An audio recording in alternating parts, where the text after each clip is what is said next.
Recently I ordered this Nerf gun. It just came yesterday. There's gonna be a few parts to the video. One, the unboxing. Two, the anatomy of the gun. Three, how to put it on the belt. And then I still haven't decided what 4 is about, but okay. So the Dart Zone Pro MK11. Now, it does look like a real Nerf gun, so there is a warning about it right there.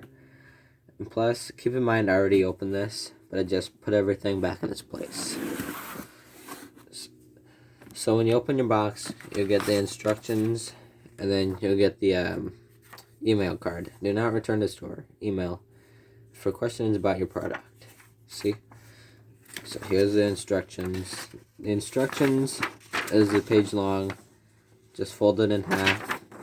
Gives you the step-by-step of the gun, but that's what I'm going to do. So here on the right, you have your Nerf darts. On your left, you have the MK11. And then in the middle, you have your Nerf. You have your 6-dart easy load clip. You have 2 of them. So that's the first layer. Now, once I get it out of the box, I'll show you the second layer. Here's the second layer. It has a blaster holster that you can put on your belt. The pistol fits right in, so it's snug, so that's good. It has a muzzle brake. I personally like it without the muzzle brake, so it looks like a real pistol, but whatever you want to do. And then these are for the load clip. You also put on your belt, which I'll show you how to do that.